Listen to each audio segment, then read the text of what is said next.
What is going on, everybody? I'm Jonathan Ferrell with the Two Mortgage Guys, and I have a very special guest with me today. I have Mr. Peter Varberg from Southwestern Coaching. Hi, Peter. How are you today?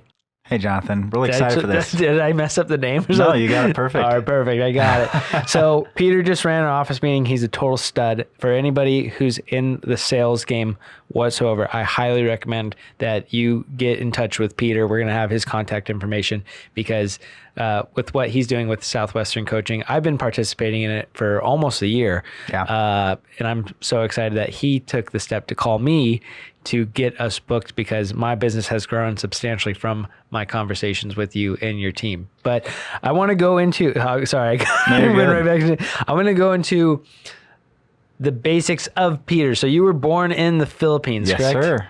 Where were you born? In Cebu City, but I grew up in Tacloban City. Okay. How long did you live there for?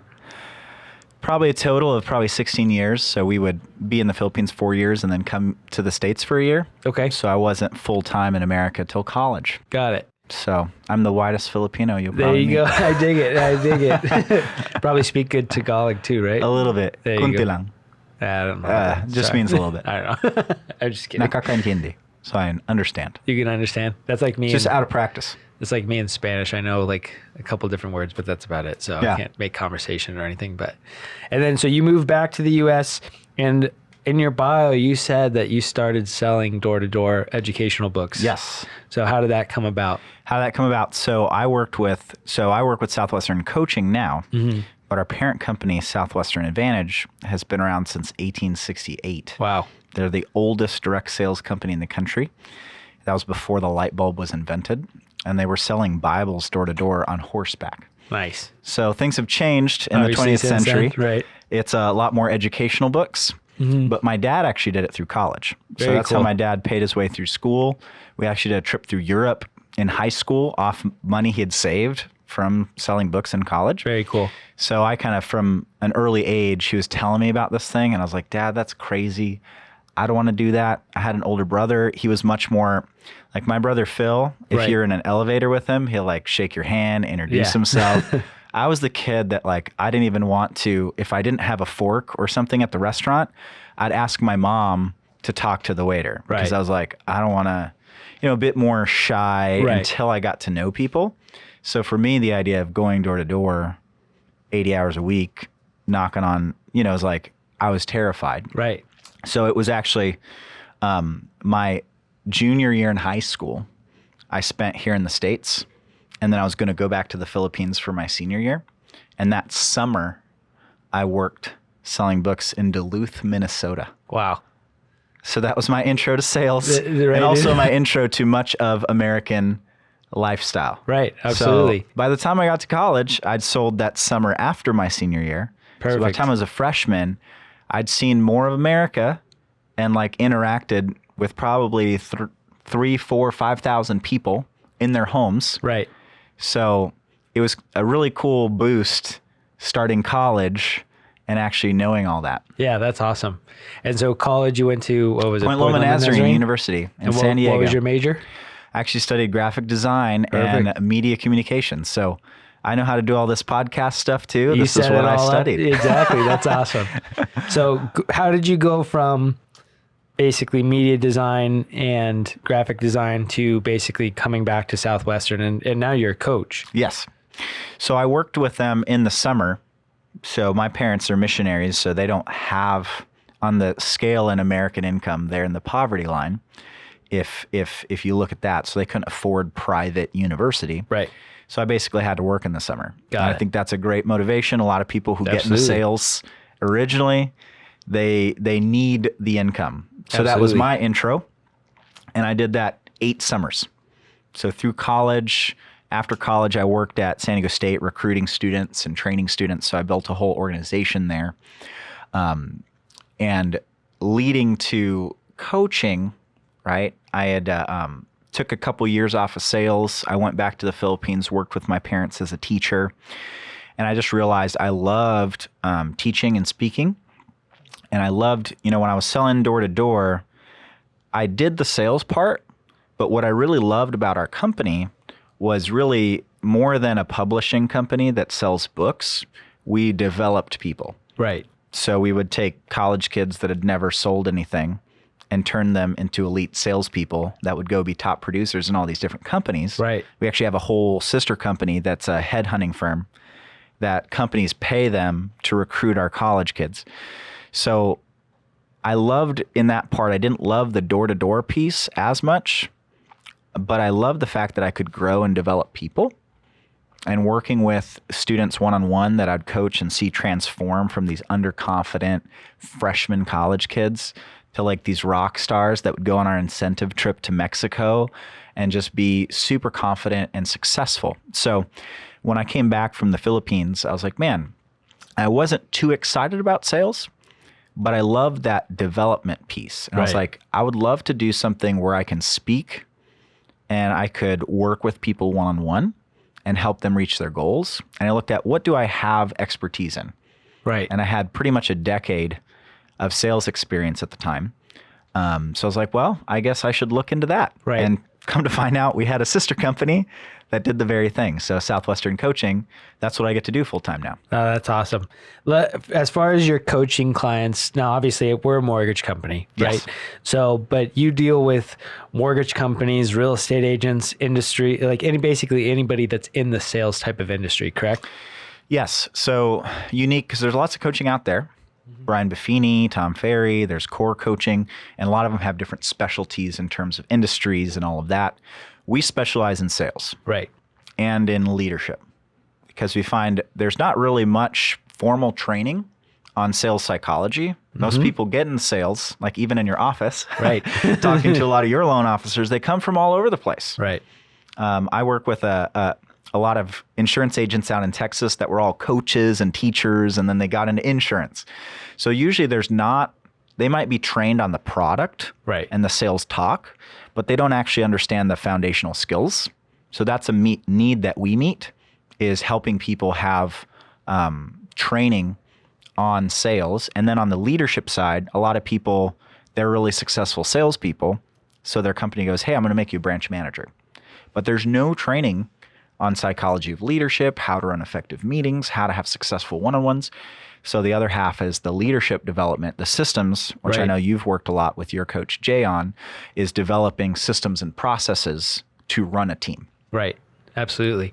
Yeah. Because the one thing that kind of drew me to you, because it's, and especially to like your company, is I have all the sales experience in the world. If I get in front of you, I can close you. But then the systems. Yeah. So again, for somebody like me who's, I could be in front of you all day long, but then the systems in the background are not clicking on all cylinders. That makes me a professional firefighter. And that was what we talked about on our first call as well. So, I mean, that's with experience from my coach now, and also speaking with you, those systems have now been put into place where now it's like, wait a minute, I can get in front of more people now. My time has now been freed up to prospect and continue to do business development, which is what I'm good at. Yeah. Like identifying like these are my strong suits, right? And then also putting the systems in place where now I'm not having to constantly check my phone for text messages. Now I'm not having to constantly react to emails, because basically before a year ago, everything was so reactionary that I was just sitting in front of my computer screen all day, just waiting for the next email to come through, because that was the next fire that I would have to put out. Yep. And so that's where you talk about the leadership and everything else. And then implementing those systems for my team, which is now allowing for our tremendous growth. Yeah. So that's been the cool thing, especially dealing with you guys, because obviously there's all these people that talk about, okay, here's how you get more like real estate agents. Here's how you can increase your loans. But if you don't have the systems in place, it doesn't matter. You can bring in all the loans that you want. You're going to be fighting fires every single day if you don't have the proper systems. Yeah. So that's been really cool, especially talking with you guys. But I know too, like within the industry aspect, we talked about three things, right, today during the meeting that you led. So there's skills, there's systems, and what was the other thing? I completely forgot. Motivation. So regarding people that need that motivation, because just like you said, like the world of sales is an emotional roller coaster, right? Amen. Yeah. Because you're going up and down. You get your highs, you got your lows. So when you're in your lows, how do you get that motivation to pick up the phone and make that next call? Great question. So it all depends. I know one thing that I do want to be sure with the time that we have to share with people is usually it's not a motivation problem. It's a vision problem. Without vision, people perish. Absolutely. And your ability to endure is directly proportional to the clarity of your vision. So if you have an unclear vision, if you're not certain of what you want or what's possible, you will give up quickly. Right. When things get tough, you'll fall short. But if you have a clear-cut vision, so that's one thing I did want to connect the dots with what you shared on systems, Johnny, because when we met, you're a professional firefighter. And most people, especially in mortgage or a lot of times in real estate as well, especially with real estate weekends and all that, I see so many people that they're running around and they don't think there's any other way. Right. Right. They get in the business to have flexibility with their family. Right. And then they're working all the time. 80 hours a week. And they don't see another possibility. Right. So if anything out of this short little podcast is to give you the hope that it's possible and that creating healthy boundaries and managing your time, that you can go from someone that's just panic, 100% pedal to the metal 24/7 to actually creating systems and boundaries. Like I know one of the top realtors I worked with in San Diego, it was one of my first workshops, and I was calling him and his voicemail says, if this call is after 6 p.m., I'll follow up with you tomorrow. Right. And there were so many realtors that they're almost like attached to their phone at family Thanksgiving dinner. Absolutely. Will pick up a call because they think if I don't pick up this phone, They're going to somebody else. it's going to someone else. And it's recognizing that there's hope. Like if you create boundaries, I want to paint the picture of that vision. But to get to your question, if you're feeling undermotivated, action cures fear. And you've probably heard the false evidence appears real or appearing real as the acronym for fear. A lot of times you can think and think and think, but it's easier to act your way into positive thinking than it is to think your way into positive action. Definitely. So the biggest thing to do is to do it scared. Right. So I actually recruit and train coaches as well. And one of my coaches that I'm training, she gave this example of like when you're going for a run, it's not about laying in bed with the alarm trying to get yourself motivated to put on your running shoes. It's about as quickly as possible getting out that door, locking the door behind you. And once you're running, you feel great. Absolutely. I feel awesome at the gym. It's getting to the gym and taking the action that's hard. So even in our workshop today, one of the big points was take action now. Absolutely. And that's a big thing with motivation. Again, there's that vision aspect. Once you have that vision, one of the books I read this past year was Viktor Frankl's Man's Search for Meaning, which is a psychologist who went through the Holocaust, talking about how people would live through the worst of the worst. Right. And he talked about those that had hope and purpose would put up with these crazy atrocities. Right. And if we have a purpose behind what we're trying to attain in our sales career by making those calls, if you can connect the dots between who I want to be and what I want to create for my family and picking up the phone every day, that's where it becomes a mission. Right. It's not about getting motivated. You're living life on purpose. Yep. And there's joy and freedom in that and excitement versus the grind. I used to be one of those salespeople that, you just wake up with the pit in their stomach. Yeah. How am I going to close that next deal? And really it's through me getting coaching, right, and support that I was introduced to a different playbook, that it doesn't have to be that way. So there's the vision side and then there's the action side. Right. So Very cool. I could go on, but No, to I answer the like question. that, honestly. But that's also why you reach out to Peter, so that way you can get the coaching that you need, right? So Yeah, and the reality is most people we work with are top producers. Right. If you look at the 15,000, 16,000 people we work with, it's not people, and not that we don't work with people who are struggling, right. but usually we find people that are struggling, they have all the need, but they don't take action because they've got all excuses. I'm not making the money yet, da, da, da, da, da. And then the people that are doing really well, sometimes they think, well, I've been doing this forever. Right. And it's not that we're Why coming would I in. need coaching? Yeah, why would I need coaching? And really, the easiest way to understand coaching is it's a habit transformation business. Right. You can learn a lot of stuff lots of free information out there, lots of podcasts, but until you have accountability and a relationship with someone that's holding your feet to the fire, those ideas, those techniques don't become habits. Right. So whether it's hiring a coach, putting skin in the game, paying money, or having an accountability buddy, everyone needs accountability. Absolutely. But there's different seasons. And I know for me, I hired a fitness trainer in 2019, and that was transformative. Right. I went on a cruise. We were talking with some of you. Talking about that. I went on a cruise, my very first cruise of my life, and I stuck to my meal plan on the cruise. I thought he was crazy. I did not. I was like, no, Justin, no. I was like, you're crazy. I was so mad at him.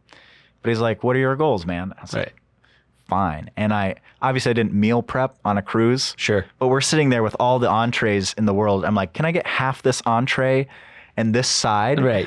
And just like staring at everyone's like five desserts. These massive plates of food. Right. Absolutely. That's what accountability does to you. That's what coaching is for. We just multiply people's effectiveness. And it's keeping accountability. Right. Yeah. Because I mean, especially like with my coach too. So we had a fun exercise because he said, I want you to write, I forget how much it was. He's like, I want you to write a $3,000 check. And I want you, because this is what we were talking about. Because I kept saying, I'm going back into my old habits of processing. For me, which processing is not my job. I'm the business development. I'm the bringer. I bring in the deal, right? And I kept getting back into these bad habits. And so he's like, for the next 2 weeks, you have a challenge. You're going to write out a check for $3,000 to a cause that you do not support whatsoever. And I was so mad at him for doing this. So I got off the phone call with Jay and I said, he's like, you need to call your assistant and you need to call your processor. And you're going to tell them you are not doing any sort of back end like activities for the next 2 weeks. Otherwise, you're going to mail that group your check. So what did I do for 2 weeks? So I did not want to write that check and cash that check to this group, that I don't support. Yep. But that kept me accountable to doing what I'm supposed to be doing, which is business development and sales. Yep.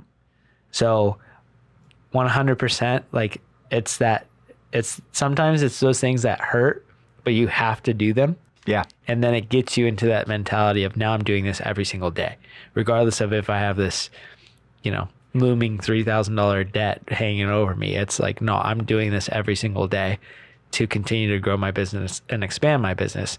And I can even attest. So since starting with coaching with your group, my business, you say the average people who start with you is 25%. Yeah. I'll say I'm up to 50%. Awesome. Like 50% of growth my in income. your income. And the different processes that have been implemented, like I said, I was working till almost 2:30 in the morning most nights. And now it's like, I don't turn my phone off, but I can put my phone down at 4 and be like, all right, I'm done, because I've done what I'm supposed to be doing. And the processes that we've been discussing are now in play where I don't have to focus on, okay, now like what's going on with this file? What's going on with this file? What's going on with this file? So highly recommend definitely reaching out. If you guys are if you're listening to this, you have to reach out to Peter. Okay. So we're going to be giving Peter's information out. We'll be in the details of the podcast or on our Instagram or Facebook page or whatever else. You do need to reach out to Peter. The workshops that you do are free. Yeah. Which we'll is do awesome. A complimentary workshop. Or a complimentary goal setting call. If you're running a business or a team of 3 or more, then we'll come in and run a team meeting. If you're a solo producer and you're just wanting to grow your business, I'll set up a goal setting coaching call. Perfect. Kind of look at your goals, put some action steps together, and then kind of see how coaching would help you in your situation. Absolutely.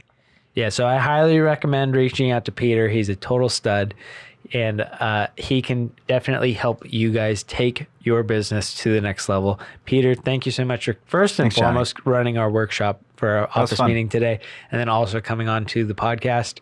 I appreciate you, and we're going to be signing off from Two Mortgage Guys Studios. Boo, boo, boo, boo, boo, boo. Do we have a camera for that? We do. We have a camera for that.